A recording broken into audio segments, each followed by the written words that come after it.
Management was offering room. The House, by an overwhelming margin, followed the Senate in passing tough legislation aimed at limiting industrial toxic releases and pollutants caused by auto emissions. It's now up to the House and Senate conferees to work out a compromise bill.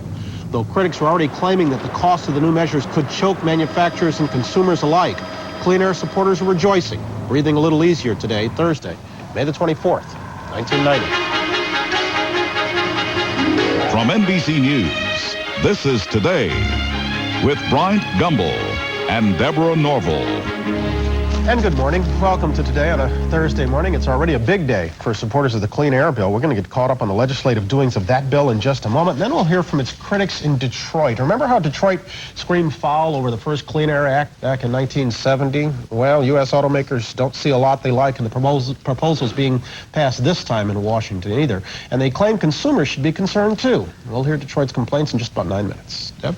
Bryant, 1 in 8 Americans are way too fat despite their very best efforts to try to lose weight. If you are among those, you may find some consolation in a new study we'll be talking about this morning. It says that weight may not be your fault at all. It may well indeed be in your genes. And with Memorial Day weekend coming up, we will talk to those famous crash test dummies, Vince and Larry, about the reasons you ought to be wearing seatbelts when you go out in the car. And we'll also take a look at an unusual and somewhat controversial birth control program in Denver. It's a program that is paying teenage girls not to become pregnant. And in our last half hour, Robert Guillaume, the new singing star of Phantom of the Opera in Los Angeles. We'll check out a 6-volume encyclopedia of crime and hear from Gene Shalit in the Critics' Corner, too. But right now, let's get to the news. We start the morning, as always, with Stephen Frazier. Good morning, Stephen. Good morning, Bryant. Good morning, Deborah. The clean air legislation passed by the House is stricter than what the Senate approved last month. It will go further to protect Americans from dirty air and from toxic chemicals, but it will cost more. Congressional correspondent Henry Champ is here now to explain the provisions of the bill and the debate that led to it. Henry, good morning. Good morning, Stephen. The House calls it the most sweeping clean air legislation ever. A compromise reached late Wednesday when backers of a proposal to force automakers to build 1 million alternative fuel cars settled for a rather unique program in Los Angeles. By 1997, 300,000 passenger cars sold in Los Angeles will burn fuels other than gasoline. Not the target air pollution activists wanted, but a victory in the American city most identified with air pollution. That the rest of the country with pollution is going to end up like Los Angeles if efforts are not made to reduce air pollution from the industries and vehicles that cause pollution.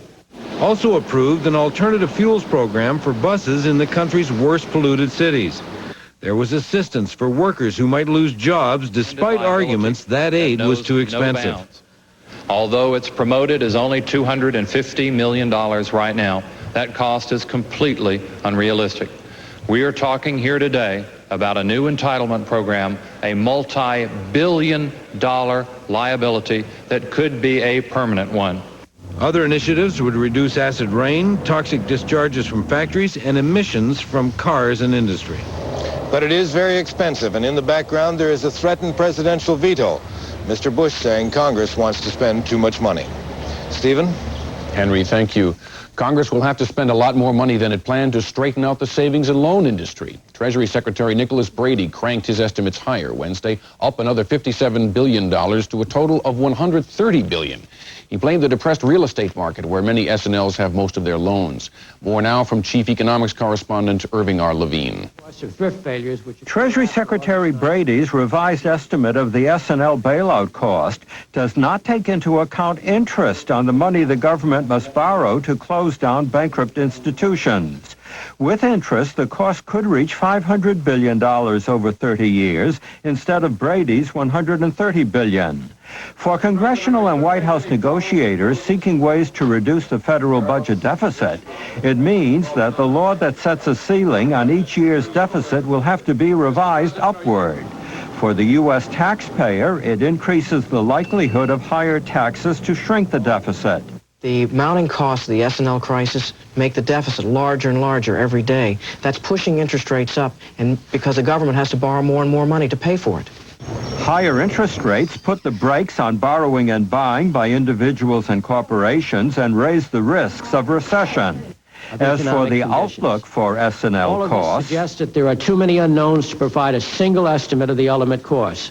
Experts say that the latest administration projections of the final costs of the S&L bailout will not be the last. And down the line, the costs are likely to grow even higher.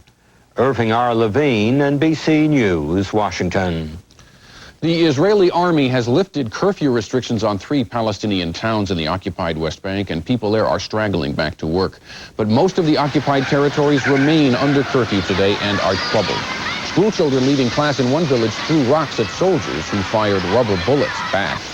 And the Israeli government, preempting any proposals for an international peacekeeping force that might come up at the UN session tomorrow, repeated its opposition to any UN observers.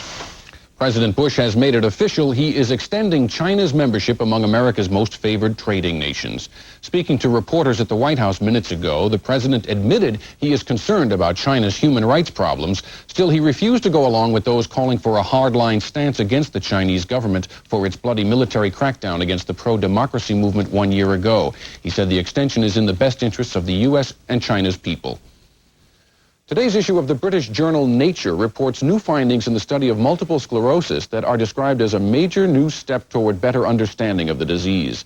Science correspondent Robert Bazell is with us this morning to explain the findings by researchers in Australia and California. Bob, good morning. Good morning, Stephen. There have been findings from several laboratories around the world. Multiple sclerosis affects about 250,000 Americans. It's a degenerative disease of the nerves. And what it is, it's an autoimmune disease, and that means for reasons that aren't understood, the body's natural disease-fighting cells attack the nervous system. And what's happened in these latest reports is that scientists have discovered exactly how those disease-fighting cells, what part of the disease-fighting cells attack the nerves, and that leaves open the possibility of certain kinds of therapy. And a few experiments have begun to try to treat multiple sclerosis. This is the first time that there's ever been any attempt at what might be a realistic